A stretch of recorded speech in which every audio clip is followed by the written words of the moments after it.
Bora. É o seguinte, se houver conversas suas com o Daniel Vocaro, essas conversas virão à tona. Por isso Se houver conversas minhas com o Vocaro, parem de me seguir. Sei lá, ignorem-me, tirem-me da sua vida. Não há qualquer possibilidade de ter conversa minha com o Daniel Vocaro. Mais uma vez, não tenho o celular dele na minha agenda, nunca mandei um WhatsApp pra ele, né? Nunca tive numa chamada telefônica com ele. Mas o que? A não ser que, sei lá, há 5 anos atrás eu tenha encontrado com ele em algum evento, alguém tirou uma foto, eu não lembro. Mas assim, categoricamente, não tem nada disso. Eu não participei de nenhum encontro com ele, enfim, nada disso. nem no contexto do filme, aparece agora. O meu ponto da história é o seguinte, se houver conversas suas com o Daniel Vocaro, essas conversas virão à tona. Deixa eu entender um negócio. Ele tacou o irmão no precipício, né? Então você acha que, assim, ter conversas, assim, próximas com o Vocaro é motivo para a pessoa deixar de te seguir e acompanhar? Porque você mesmo sabe que há uma gravidade disso? Porque é o que o teu irmão fez. Vamos só explicar. Traduzindo, Eduardo Bolsonaro. Dudu foi para os Estados Unidos para ele ser candidato a presidente. Ele foi para os Estados Unidos ano passado com um plano de taxar o Brasil. Cara, é muito ruim o plano, cara. Ele falou, ó, galera, tem um plano. O governo Trump entrou aí, tenho amigos aí no governo Trump, e o Trump tá com um plano de sair taxando geral. Eu vou usar a taxação e vou ressignificar a taxação do Trump, coisa que ele faria de qualquer forma. Como uma luta contra a ditadura do STF, bota uma lei Magnitsky que foi desmoralizada. Não se esqueçam disso. A lei Magnitsky foi desmoralizada. Hoje, dona Ana, o mundo não liga mais pro Magnitsky. Meteram a Magnitsky no Xandão, o Xandão fez assim. Xandão pouco se lixou e tiraram a Magnitsky. Botaram e tiraram. Aí Dudu Bolsonaro, né, foi lá com esse plano, achando que era genial. Vou taxar meu próprio país e vou sair grande. O Lula saiu grande. Ele conseguiu levantar o Lula que estava mal nas pesquisas. Se queimou. Um símbolo acho que maior desse momento foi uma manifestação no dia 7 de setembro organizada por eles, em que na Avenida Paulista colocaram uma bandeira americana no dia 7 de setembro. Imagina um evento de 4 de julho nos Estados Unidos, você metendo uma bandeira de outro país lá. Primeiro, provavelmente você vai preso. Segundo, seria vexatório.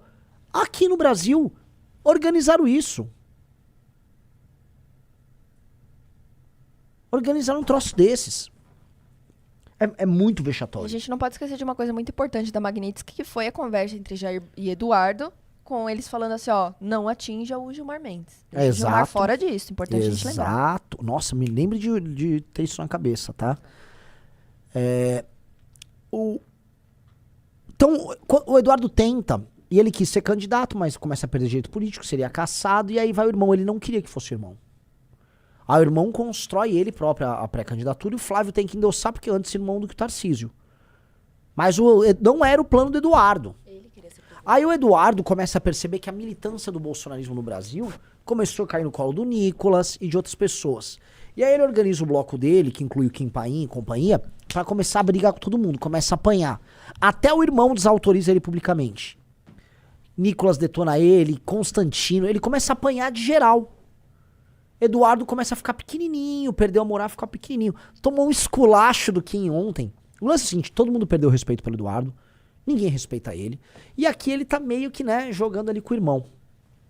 Então acho que essa parte, assim, teremos novos elementos aí, com certeza, pra vocês terem um panorama perfeito dessa história do Dark Horse. Mas ela é muito desabonadora e terá, vamos dizer, resultados eleitorais pro Flávio. Não é que ele vai morrer agora, ainda tá no jogo, mas tá muito, muito machucado. E abre espaço para novas, vamos dizer, novas candidaturas. Até o Joaquim Barbosa lá, aliás, minha solidariedade ao Aldo, tá? Aldo talvez foi um pré-candidato muito bom. Falei isso pra ele já falei isso inclusive, ele não tenho nenhum, não é que eu tô sendo simpático, eu já falei isso. E era um cara que seria bem legal se a eleição fosse Renan versus Aldo. Mas não é. E botaram o Joaquim Barbosa, que é tipo assim, um Moro de 2013. Um negócio meio zoado. Mas vamos falar de Lula. Então é o seguinte, né? É um no cravo na ferradura. Hoje, né, saiu. Lula aconselhou o Vocaro a não vender Master ao BTG. Em 4 de dezembro de 24, o presidente recebeu o dono do Master no Planalto e disse que a operação não deveria ser feita. Veja só. O André Esteves do BTG queria... Ele, de acordo com os materiais que a gente tem sobre o Master, né? Ele via o Daniel Vocaro como uma espécie de ele mais jovem e mais intrépido, mais cara de pau. O André Esteves, você precisa entender como um cara brilhante, gênio, um cara gênio de TI, que em um país sério ele seria um dono de uma startup de tecnologia de qualquer coisa. Se o Brasil fosse um país sério, ele seria o dono de uma startup de tecnologia. Ele é um cara da área de tecnologia muito inteligente, cérebro muito capaz. Aqui no Brasil, ele foi crescendo dentro lá do Pactual, e aí virou um dos sócios do BTG. Hoje ele é um dos 3, 4 empresários mais importantes do Brasil. E cresceu muito, criou relações institucionais, né, com gente boa e gente ruim. Tem o BTG hoje como uma máquina. Foi, junto com o BTG, o principal responsável pelo trade Tarcísio. Tá? Ele viu, entretanto, ao longo dos últimos 4 anos, a ascensão de um cara mais jovem que ele. O Daniel Vorcaro tem a minha idade, só pra vocês entenderem. Que começou a crescer no mercado bancário, comprando todos os amigos do André Esteves. Vocês entendem esse ponto? O Daniel Vorcaro comprou os amigos do Esteves. Comprou todos os contatos políticos que o Esteves conhecia. E começou a crescer e ocupar um espaço gigantesco. Há, nesses vazamentos que saíram recentemente, uma história de que o André Esteves recebeu ele lá no BTG. E aí, enquanto o Daniel Vorcaro andava pelo BTG, as pessoas se levantavam para tirar foto. Imagina isso pro André Esteves, hein? Na casa dele. Porque o Daniel Vorcaro, ele era o lobo de Wall Street, ele era o Jordan Belfort, era o cara assim que, tá com o Vorcaro, você tá estourando.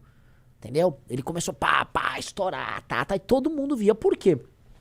Não que não seja assim o Wall Street, tá? Wall Street é uma tranqueiragem também do cacete. Mas aqui a gente começou realmente a idolatrar o Jordan Belfort, achar que, você ser um fraudador na área financeira tem um glamour, você come puta, você fica famoso, você compra mansão, push it to the limit, walking on. É isso aí, a galera achou que era super legal, que da hora. Aí tome todo mundo na Faria Lima vendendo o Banco Master. O André Esteves viu isso na frente dele. Tô contando, esse é um elemento muito importante da história do Master, tá? O André Esteves viu a casa caindo, especialmente quando o Banco Itaú começou a entrar em guerra contra o Banco Master. E aí ele se apresentou como solução pra todo mundo. Você tá quebrado? Deixa que eu compro essa operação, eu dou um jeito aqui, entendeu? Tipo, vocês fizeram cagada com essa criança do Vorcaro, deixa que o adulto, chama o pai aqui que ele resolve. Que era isso que ele tava fazendo. Ganhando uma oportunidade de negócio e se comportando como o adulto na sala. Corta essa cena, vamos ler a matéria agora. Aí vocês vão entender tudo. O presidente Luiz Inácio Lula da Silva aconselhou Daniel Vorcaro a não vender o Banco Master por um valor simbólico para o BTG Pactual de André Esteves. O conselho foi dado pessoalmente por Lula Vorcaro em uma reunião do Palácio do Planalto em 4 de dezembro de 24.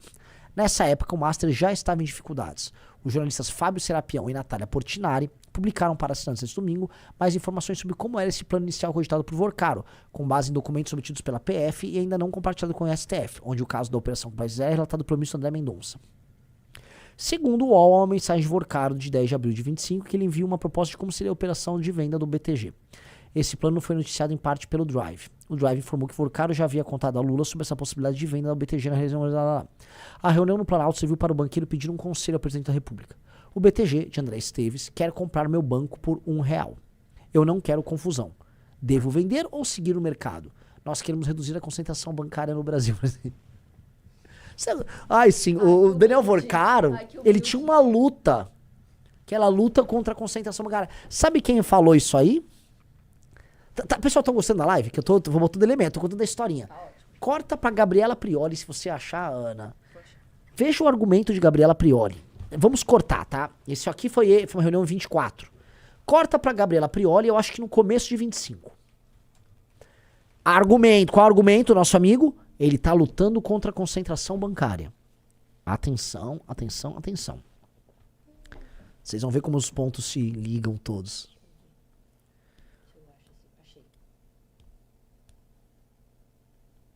Vamos lá. Um cara falou toda uma lore, né? É uma lore, tem a lore do vorcarismo. Acho que esse aqui. Se a internet ajudar. Nossa, tá zoado, hein? Ó. Não é esse vídeo. Não é. É o vídeo que ela... Peraí, aquele mesmo, não? Não, aquele lá é ela respondendo os ataques que ela teve depois. Tem um lance que é o vídeo original, que ela explica. Gente, Esse aqui. é esse aí. Quem Ah, então foi Esse ano passado ainda, foi 2025. 25, vamos lá. desdenha quer comprar? Pode ser, não sei, mas fiquei intrigada. O meu hiperfoco cismou com essa discussão sobre a compra de uma parte do Banco Master pelo BRB. Pausa. Alguém tá acompanhando? Pausa. Quem desdenha quer comprar. Quem desdenha quer comprar barato. Tipo por R$1. Concentração bancária, comprar o Banco Master. Anotem aí. Vamos lá. Porque eu tava aqui, vivendo a minha vida numa boa, até que eu comecei a ver umas notícias sobre esse assunto. E aí, pra situar todo mundo, eu tenho acompanhado mais notícias desse tipo, porque eu vou começar uma série de vídeos sobre dinheiro. Fobia financeira, como cuidar melhor do nosso dinheiro, etc. Não como especialista, vocês sabem, como interessada mesmo, pra gente dividir dificuldades, estratégias, enfim. Bom, voltando aqui.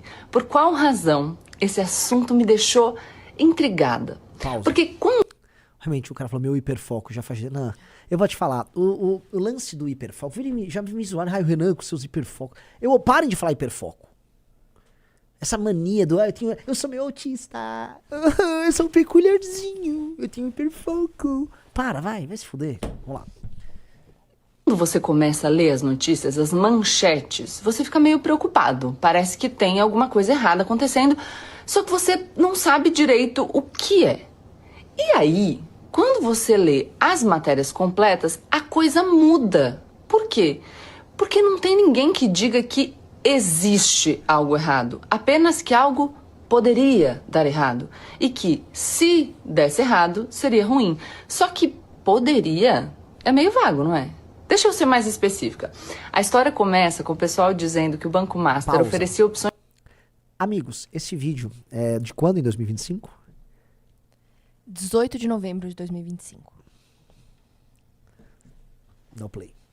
de investimento em renda fixa com uma rentabilidade mais alta do que os grandes bancos. Aí vocês vão me dizer, uau, Gabriela, isso é mesmo incomum. Então, não. Esse tipo de oferta é um modelo de negócio de todos os bancos médios. Isso porque se os bancos maiores oferecem retornos muito parecidos nos investimentos, em geral bem baixos, é assim que o menor consegue competir para crescer. E esse investimento, o CDB, é mais seguro porque é garantido pelo FGC, o Fundo Garantidor de Créditos, que é um tipo... Amigos, os vendedores lá na XP, em outro, falavam assim pros clientes, pode botar até 250 mil que o FGC, que é o Fundo Garantidor de Crédito, paga, então você não vai ter risco nenhum, não tem calote. Deixa eu explicar para vocês, o Fundo Garantidor de Crédito garante até um determinado limite que investidores que possam tomar calote em uma instituição bancária, financeira, eles tenham o seu dinheiro, o seu investimento garantido.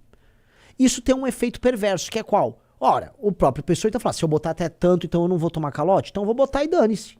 Tá tudo bem. Reparem que ela usa o mesmo argumento.